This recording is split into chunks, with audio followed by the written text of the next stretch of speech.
오늘 같이 나눌 말씀은 방주에 관한 것입니다. 방주는 영어로 아크죠. 아크.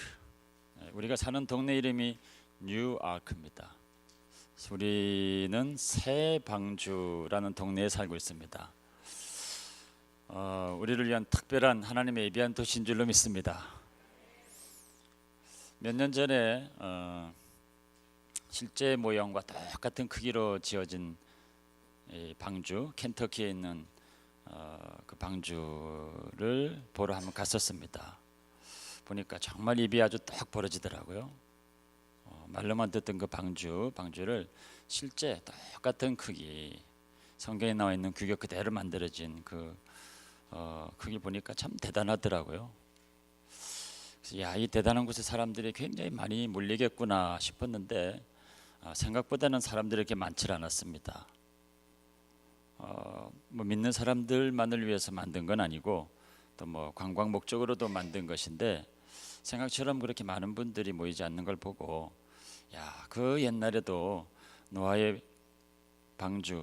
방주를 지었는데 사람들이 이렇게 무관심하더니 수천 년이 지난 지금에 또 방주를 만들어도 여전히 사람들은 그런 것에 무관심하구나, 이런 생각도 해보게 됐습니다. 세상 사람들은 그런 영적인 일들에 웬만해서는 참 관심을 갖지 않는구나, 그런 생각 참 많이 들게 됩니다. 그러나 실제로 이제 그 현장을 보니까 많은 이제 생각이 들었습니다.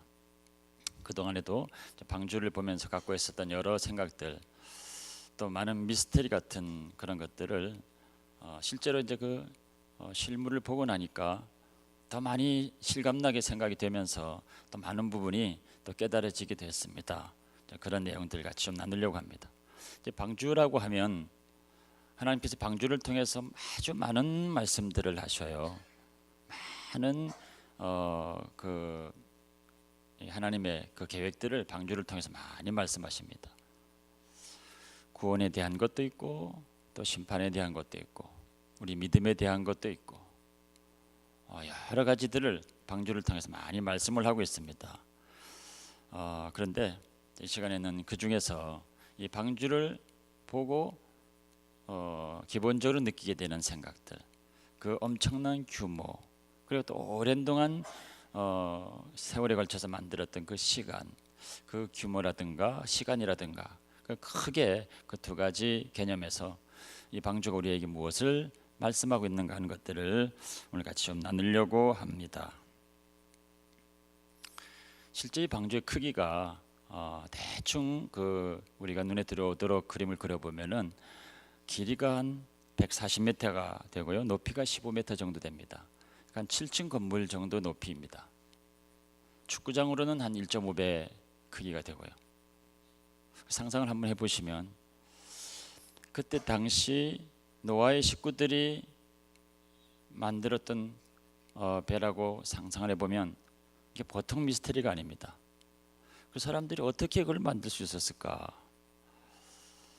일단은 그 몇 사람으로 그 엄청난 일들을 감당할 노동력이 안 됩니다. 비용도 뭐 엄청나게 들어갔을 겁니다. 지금도 그 제작하는데 뭐 비용이 엄청나게 천문학적인 금액이 들어갔다 그러거든요. 근데 어쨌든 그 옛날에 비용도 많이 필요했을 것이고, 그리고 규모가 그 정도 되다 보면 공학적으로 완벽하지 않으면 큰 문제가 생깁니다. 근데 그 방주가 떠다닌 동안에 아무런 문제가 안 생겼거든요. 공학적으로도 아주 첨단 이 테크놀로지로 만들었다는 것인데 참 이게 이해가 안 되죠. 근데 그 실제로 배를 이제 둘러보면서 안에 또 쭉 다녀보면서 야, 이게 사람으로는 불가능한 것인데, 근데 그렇기 때문에 이것은 하나님께서 직접 간섭하셔서 이것을 만드셨구나 하는 것들을 또 확인하게 됐습니다. 말씀에는 그런 내용들이 다 있거든요. 이 방주를 어떻게 지어라 라고 하는 그 모든 설계도가 자세하게 성경에 기록이 되었습니다. 어떤 재료로, 어떤 규격으로 어떻게 하라고 하는 것들이 다 나와 있는 거죠. 노동력도 천사들이 필요할 때마다 도움을 줬다면 그것도 가능하지 않았을까 싶습니다. 필요한 제목들을 알려주고 또 뭐 자르고 나르고 할 때 또 뭐 좀 돕지 않았겠습니까? 뭐 그런 식으로 또 하면 그것도 이해가 되고요. 그리고 그 동물들이 많은 동물들이 그 배를 이제 가득 채우게 되는데 그 여러 종류의 동물들을 어떻게 노아의 식구들이 다 잡아 넣습니까? 다 야생 동물들인데. 근데 그 동물들이 보면 말씀을 보면은 하나님의 명령을 따라서 스스로 자기가 다 기어서 들어갔다고 했습니다. 알아서 각자 그 배로 들어간 겁니다. 그런데 이 모든 것들이 하나님이 이렇게 역사하시면 가능한 거죠. 그러니까 하나님께서 모든 것들을 계획하시고 또 실제로 도움을 주시고 노아에게는 필요한 순종만을 요구를 하신 겁니다. 그러니까 노아는 하나님이 하시는 말씀을 따라서 매일매일 그저 할 수 있는 대로 순종의 걸음을 한 걸음 한 걸음 옮겨갔던 거죠. 순종의 걸음을 매일매일 걸어갔더니 나중에 100년이 지난 어느 시점에 커다란 방주가 만들어지더라는 겁니다. 그것은 우리도 매일매일 믿음으로 순종의 걸음을 한 걸음 한 걸음 믿음의 삶으로 살다 보면 우리의 삶이 다하는 날에 믿음의 방주, 영적인 믿음의 방주가 지어지게 된다는 뜻입니다. 믿음으로 열심히 매일매일을 순종하셨던 분들은 마지막 주님 앞에 설 때 정말 그 커다란 방주와 같은 그런 믿음의 작품을 드리게 될 것입니다. 간혹 어떤 분들은 아주 작은 배를 겨우 만들게 되는 분들도 있을 것입니다. 그러나 이 사실 우리가 깨달았다고 한다면 지금부터라도 믿음의 순종의 걸음을 매일매일 걸어가다 보면 마지막에는 정말 이렇게 거대한 하나님 보시기에 거대한 믿음의 작품, 방주와 같은 작품을 만들게 되는 것입니다. 그래서 우리가 EMC와 난난 매일 순종의 걸음을 한 걸음씩 매일 걷자고 같이 독려하고 있는 것입니다. 우리가 그 길을 계속 가다 보면 우리는 큰 방주를 짓게 될 것입니다. 근데 이 배가 굉장히 큽니다. 굉장히 큰 배에 사람들은 몇 명 타질 않았거든요. 노아의 식구들 몇 명밖에 없습니다. 나머지는 다 동물들로 채워져 있습니다. 하나님이 동물들을 너무 생각하셔서 그랬을까요? 동물들 얼마든지 만들 수 있는 것입니다. 그리고 실제 홍수가 났을 때 수중 생물들은 뭐 다 그대로 있었습니다. 미생물들 다 그대로 있었습니다. 육상에 호흡하던 생물들만 죽은 거죠. 동물들을 건지기 위해서 뭐 그렇게 하나님 고민하신 건 아니죠. 근데 그렇게 큰 배를 지었는데 사람들은 훨씬 많이 태울 수 있는데 몇 명밖에 태우지를 않으셨던 겁니다. 하나님은 많은 사람들, 많은 숫자에 관심 있는 것이 아니고 하나님의 기준에 들어오는, 하나님의 의의 기준에 들어오는 하나님의 찾으시는 사람, 믿음의 사람들을 원하셨던 거죠. 그러니까 이 자리에도 우리는 언제 이 자리가 빈자리 없이 가득 차나, 언제 꽉 차게 되나, 숫자에 우리가 관심 있을 때가 많습니다. 우리의 생각이죠. 하나님은 숫자보다 누가 이곳에 들어오나, 어떤 사람들이 들어오나, 거기에 이제 관심이 있는 것입니다. 하나님 보시기에 하나님 원하시는 사람, 믿음의 사람, 예수 그리스도를 마음 중심에 믿고 있는 사람, 하나님을 사랑하는 사람, 하나님 기쁘게 하는 사람, 그런 사람들을 찾으시고 그런 사람들을 초대하시는 겁니다. 이 자리에, 이 공간에 나와 있는 것이 우리의 생각대로 나와 있는 것도 아니고 우리의 의지를 따라 나와 있는 것도 아니고 하나님의 은혜를 받은 자들이 노아의 방주에 초대된 식구들처럼 이곳에 초대되어서 이곳에 있게 된 겁니다. 이곳에 있는 것이 정말 하나님의 은혜입니다. 그런 사람들을 찾으시는 거죠. 그러니까 그 큰 데에 몇 사람밖에 없었다고 하는 것에 대해서 우리가 섭섭해할 것도 없습니다. 하나님의 찾으시는 사람, 그런 사람들이 언제나 그 배를 타게 되는 겁니다. 또 그 규모라고 하는 것을 놓고 볼 때 그 배에 들어가 보니까 이 많은 이 짐승들을 어떻게 통제를 했을까? 노아의 식구들이. 엄청나게 많은 생물들이 들어있더라고요. 물론 모형이지만. 근데 그 동물들이 다 야생동물이라고 하는 것입니다. 집에서 기르는 말을 잘 듣는 뭐 개나 고양이가 아니고 서로 막 잡아먹기도 하고 또 노아의 가족들에게 달려들기도 하는 그런 야생동물이라는 거죠. 그 야생동물, 많은 야생동물들이 어떻게 질서를 유지하고 내내 그곳에 살 수 있었을까? 어떻게 노아의 식구들이 그들을 다 컨트롤할 수 있었을까? 이게 정말 미스터리였습니다.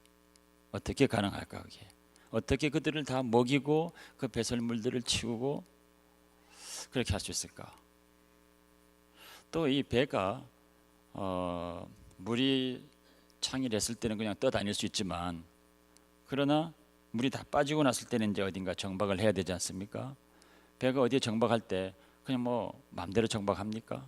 항구를 찾아서 잘 인도를 받아야 되는 거죠.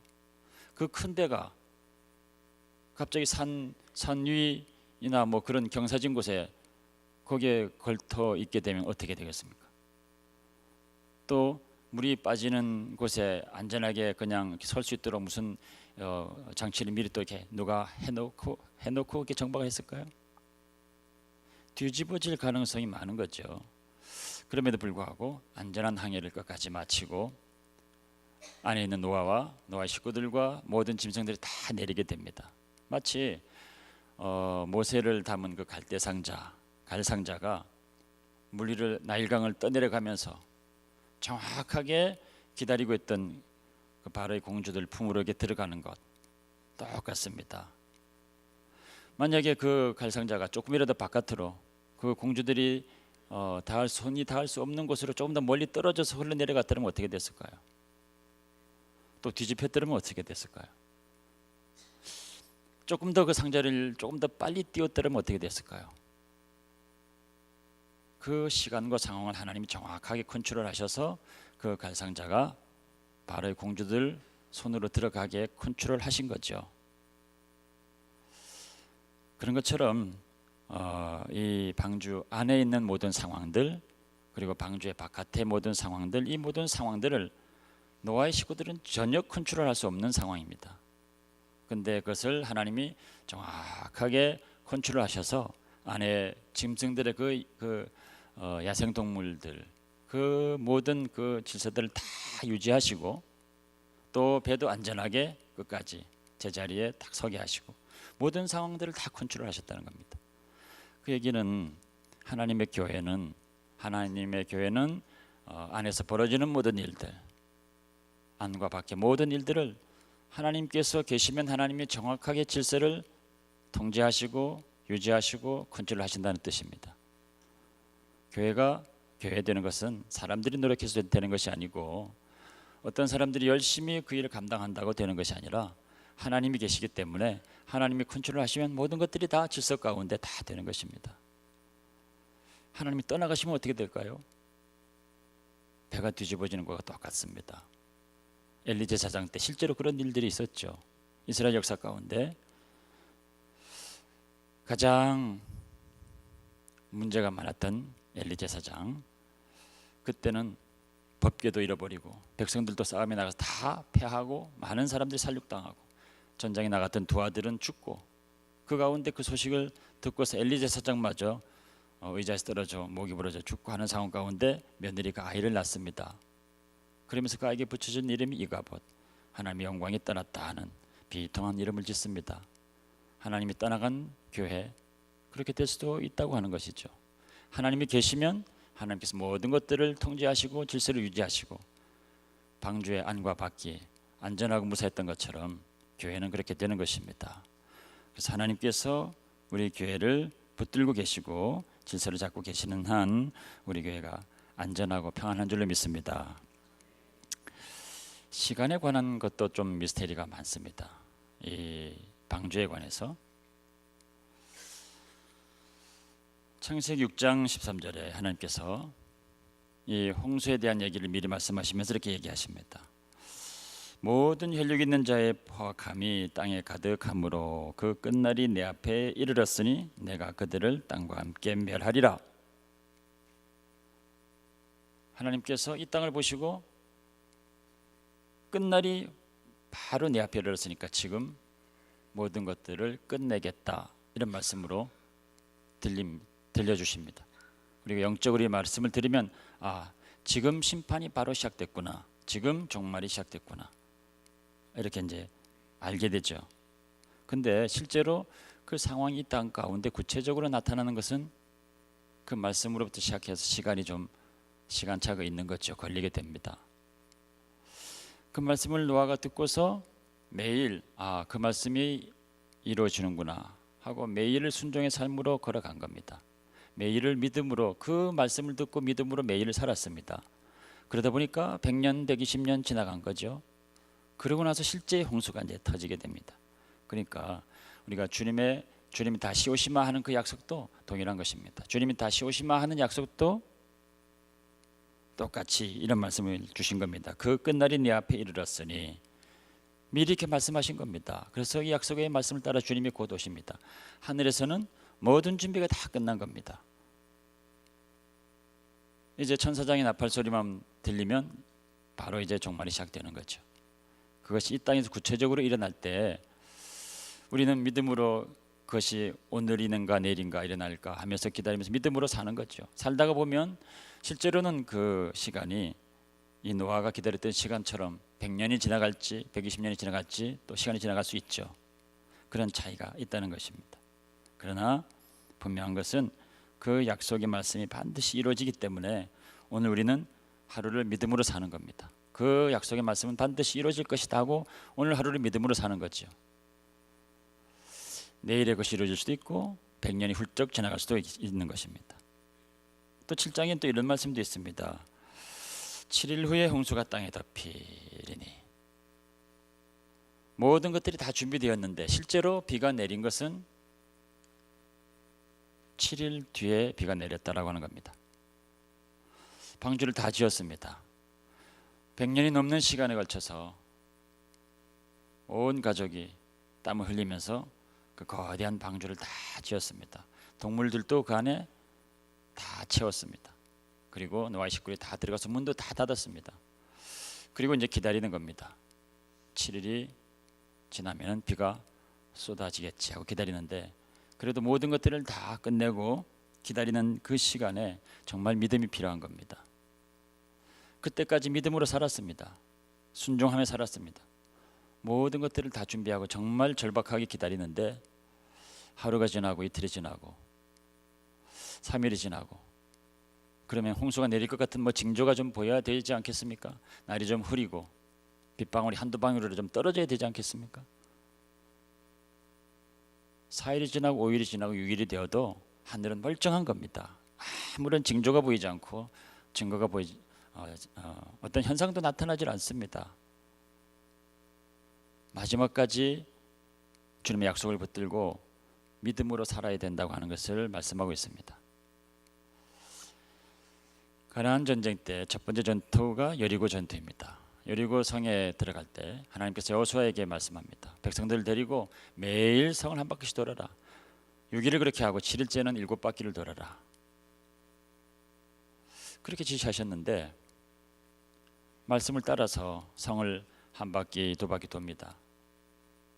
그냥 바깥에서 소풍 나가서 그냥 성을 돌고 있는 그런 분위기 아닙니다. 지금 전쟁터이고 앞에는 아주 강력한 적군이 바라보고 있는 아주 긴장이 최고조에 달하고 있는 그런 상황입니다. 그 상황 가운데 적들을 바라보면서 그냥 도는 것이 얼마나 위험하며 얼마나 그 긴장이 있겠습니까? 그런 가운데 한 바퀴를 겨우 돌고 왔을 때, 또 그 다음 날에도 그러고 있을 때 뭔가 이제 마지막 7일이 지나고 나면은 무너질 것이라고 하는 어떤 징조나 현상이나 그런 것들이 보여야 되지 않겠습니까? 그러나 6일이 되어도 성은 꼼짝하지 않고 있습니다. 마지막 날이 되어도 마찬가지인 겁니다. 마지막 날에 6바퀴를 돌아도 여전히 아무런 징조가 보이지 않습니다. 그럴 때 믿음이 필요한 겁니다. 우리는 말씀을 따라서 열심히 살았는데 또 주의 그 은혜를 바라보면서 기도하면서 열심히 구하고 있는데 아무리 그래도 징조가 보이지 않고 증거가 보이지 않을 때 답답함이 몰려올 수 있습니다. 어차피 믿음으로 시작한 것이기 때문에 끝까지 우리는 믿음을 붙잡고 주님을 신뢰해야 됩니다. 마지막까지 주님께서 우리에게 믿음을 요구하시거든요.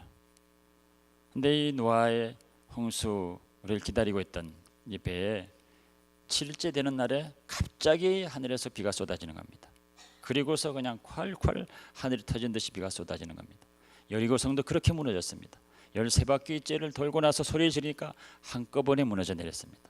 벽에 균열이 미리 가서 서서히 무너진 것이 아니라 한 번에 무너지게 됩니다. 우리의 믿음이 차게 되면 한 번에 모든 상황들이 다 끝나게 되는 겁니다. 주님께서 처음으로 표적을 행하셨던 갈릴리 가나에서도 그와 같은 일이 있었습니다.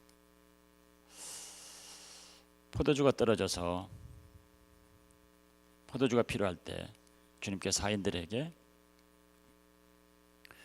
맹물을 떠가지고 연회장에 갖다 주라고 합니다. 하인들이 항아리에다가 물을 가득 아우기까지 담습니다. 그래도 여전히 맹물입니다. 물을 떠가지고 갖다 주라 그래서 그 물을 떠가지고 갑니다. 여전히 맹물입니다. 갖다 주기 전에 색깔이라 좀 변해야 되지 않겠습니까? 그러나 여전히 맹물인 겁니다. 그 맹물을 갖다 줬는데 연회장이 딱 받는 순간에 포도주가 된 겁니다. 진짜 포도주가 된 겁니다. 믿음의 분량을 다 채우고 나면 한 번에 그런 역사가 있게 됩니다. 우리의 영적인 성장도 그렇습니다. 우리가 열심히 말씀도 순종하고 기도도 하고 하는데 우리가 하루 믿음으로 열심히 살았다고 해가지고 내 믿음의 증거들이 나에게 구체적으로 좀 이렇게 나타나나 하면 그렇지가 않을 때가 있습니다. 열심히 기도해도 여전히 아무런 징조가 보이지 않을 그런 많은 날을 지나야 될 때가 있습니다. 그러나 믿음의 분량을 다 우리가 채우면서 믿음을 끝까지 포기하지 않고 유지하고 나가게 될 때 어느 한순간에 그 모든 문제들이 다 해결되게 됩니다. 영적인 성장도 어느 한 걸음에 확 열리게 됩니다. 그동안에 기도하고 주님을 신뢰하고 나갔던 그 길을 다 지난 어느 시점에서 믿음도 확 열리게 되고 영적인 성장도 확 열리게 됩니다. 우리가 매였었던 문제들도 그냥 한꺼번에 사라지게 됩니다. 서서히 하나씩 풀려가지고 어떻게 해결이 된 것이 아니라 그냥 사라져버리게 됩니다. 영적인 일들은 이와 같은 놀라운 일들이 있습니다. 그래서 끝까지 우리는 믿음의 길을 걸어가야 된다라고 하는 것입니다. 방주를 만들 때 참 오랫동안 걸렸죠. 근데 이 방주를 사용한 시간은 사실 얼마 되질 않습니다. 40일 동안 비가 오고 그리고 물이 창일했다가 서서히 물이 다 빠지고 그래서 실제로 이제 방주가 지상에서 떠돌아다녔던 그 시간은 한 1년 정도 시간밖에 되질 않습니다. 100년이 넘게 걸린 시간으로 그걸 만들었는데요. 실제 사용한 것은 한 1년 정도 되는 겁니다. 그러면 방주에서 다 나오고 나서 그 방주를 바라보면서 그렇게 노력을 기울여서 만들었으니까 어떻게 좀 잘 보존해야 되지 않겠습니까? 그러나 그 이후에 방주의 흔적은 어디에도 찾을 수가 없습니다. 만약에 그것이 그대로 남아있다면 그 방주를 향해서 가는 사람들이 얼마나 많이 있겠습니까? 믿음을 따라서 간다기보다 믿음과 상관없이 뭐 우상이 되는 거죠. 우상의 장소처럼 여기면서 가게 될 겁니다. 만약에 성경의 원본이 지금 그대로 남아있다면 어떻게 될까요? 성경의 원본이 그대로 남아있다면 사람들은 그 원본을 또 것도 우상처럼 여기고 그것이 특별하다고 그것을 얻기 위해서 뭐 전쟁이라도 벌일 것입니다. 사람들은 그렇게 연약합니다. 법궤가 지금도 어딘가 있다면 그 법궤를 탈취하려고 또 뭐 전쟁 벌어질 겁니다. 중요한 것은 하나님 그 자신이죠. 예수 그리스도만이 중요한 것입니다. 그 외 나머지 어떤 것들도 우리가 붙잡을 것이 없습니다. 방주 그 수년의 세월을 걸쳐서 온 정성을 다해서 만든 것이지만, 그래서 오랜 동안 두고 싶지만, 붙들고 싶지만, 그러나 그것을 붙들지 않도록 하나님께서 어디론가 치워버리신 겁니다. 법궤도 그렇고 성경의 원본도 그렇습니다. 남아있다면 사람들이 그것을 붙들고 우상처럼 하나님 말고 다른 것을 붙들려고 하게 될 겁니다. 우리는 어떤 것도 붙들어서는 안 된다. 오직 하나님만 붙들어야 된다. 오직 예수 그리스도만을 붙들고 있어야 된다라고 하는 것을 또 이 방주의 마지막 모습에서 보여주고 있습니다. 마지막으로 이 방주하면 우리가 생각할 때 이거는 심판이구나, 이 죄악된 세상을 심판하려고 하나님께서 그걸 만드신 것이구나 하고 그 홍수와 함께 심판을 생각합니다. 그런 하나님의 생각은 심판이 아니라 새롭게 시작하려고 하는 출발이었습니다. 노아는 그 당시의 의인이라고 그랬고 당세의 완전한 자라 이런 얘기를 하나님으로부터 들었습니다. 그 세대 중에서는 그랬습니다. 그러나 홍수가 다 끝나고 모든 상황이 다 끝나갔을 때 노아는 포도주에 취해서 완전히 벌거벗고 이제 들어 누워서 골아 떨어졌습니다. 술에 완전히 취해서 필름이 완전히 끊겨버린 겁니다. 그런 상황을 두고 아이들도 이러쿵저러쿵 하는 그런 모습을 보면서 그 의인의 모습이라고 하는 것이 또 한편 어떻게 비춰지는가 하는 것을 우리에게 나타냅니다. 노아의 의라고 하는 것은 뭐였는가? 하나님이 보실 때 노아의 의는 완벽한 인간이 아닙니다. 그 안에 있는 작은 믿음, 하나님을 사랑하는 작은 그 믿음을 보신 겁니다. 그 작은 믿음 하나라도 보시면 그를 통해서 다시 시작하시겠다는 겁니다. 그 시대에는 그런 것도 없었던 것이 시대였거든요. 노아만이 그런 작은 그 믿음이 있었던 겁니다. 아모스서를 읽으면 정말 끔찍할 정도로 많은 이 심판의 이야기, 세상을 향한 이 하나님의 불같은 심판의 얘기가 계속 끝없이 됩니다. 정신이 없을 정도로 하나님 우리에게 심판만 하시나 그러지만, 그러나 마지막에 보면은 그렇게 심판밖에 할 수 없는 이 세상 가운데 그래도 그 작은 의를 하나 발견하시고 그것을 통해서 다시 회복하시겠다라고 하는 하나님의 그 의도를 보여줍니다. 그러니까 이 노아 이야기도 그렇고 아모스의 이야기도 그렇고 우리를 바라보시고 우리 가운데 조그만한 의, 조그만 믿음, 하나님을 사랑하는 조금이라도 사랑하는 그 믿음, 예수 그리스도를 붙들고 주님을 의지하고자 하는 그 작은 믿음, 하나님 보시기에 그것이 작은 부분이라 할지라도 그것이 있는 사람이면 많은 허물과 연약함과 죄가 있다 할지라도 그것을 붙들고 다시 시작하시는 하나님이시라라고 하는 것을 보여주고 있는 것입니다.